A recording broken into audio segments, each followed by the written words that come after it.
Bismillahirrahmanirrahim. Assalamualaikum warahmatullahi wabarakatuh. Teman-teman sekalian, hari ini saya mau bicara tentang kurban. Di dalam Al-Quran, Allah Subhanahu Wa Taala berfirman, Qul inna solati wa nusuki wa mahyaya wa mamati lillahi rabbil alamin. Katakanlah sesungguhnya solatku, kurbanku atau pengorbananku, kemudian hidupku dan matiku hanyalah untuk Allah, Rabbnya alam semesta. Kemudian di dalam surat yang lain Allah berfirman, Fasholli li rabbika wanhar, maka solatlah untuk Tuhanmu dan berkurbanlah. Pertanyaannya, kenapa di dalam dua ayat ini Allah Subhanahu Wa Taala menggandengkan antara ibadah solat dengan ibadah kurban? Ini menjadi sebuah dalil dan juga sebuah bukti bahwa kurban itu memiliki kedudukan yang sangat istimewa dalam syariat Islam. Pertama, ulama bersepakat bahwa ibadah yang dilakukan dengan harta yang paling baik itu adalah menyembelih hewan kurban. Sebagaimana ibadah yang dilakukan dengan fisik paling baik itu adalah ibadah sholat. Jadi kurban dan sholat ini sama-sama ibadah terbaik tapi dengan versi yang berbeda. Kalau kurban versinya ibadah harta, kalau sholat adalah versi ibadah fisik.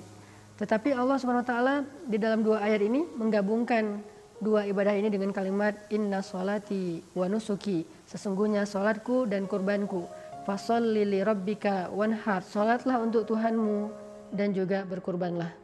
Ini fadilah atau keutamaan pertama dari menyembelih hewan kurban. Yang kedua, sedekah yang paling istimewa di sisi Allah itu adalah menyembelih hewan kurban. Sampai sebagian ulama berpendapat menyembelih hewan kurban bagi yang punya kemampuan itu hukumnya wajib. Walaupun ini bukan pendapat mayoritas ulama, tapi sampai ada yang berpendapat demikian karena memang ayat-ayat tentang kurban ini cukup tegas dan juga cerita tentang kurban ini luar biasa.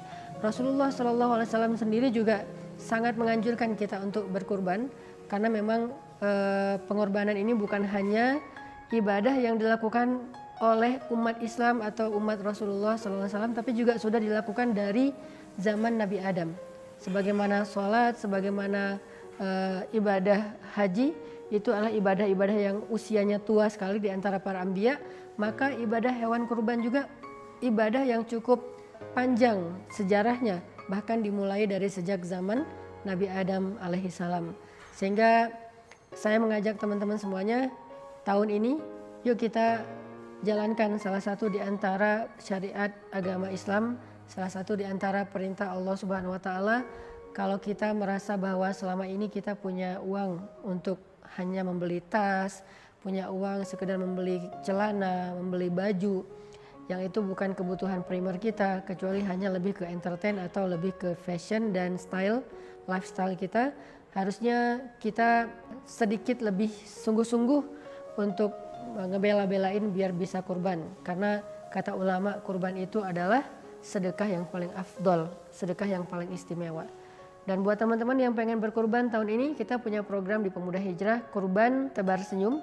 Artinya dengan hewan kurban ini kita nanti insya Allah akan menyalurkannya, mendistribusikannya kepada teman-teman yang jadi binaan dakwah kita, baik dari komunitas maupun secara personal.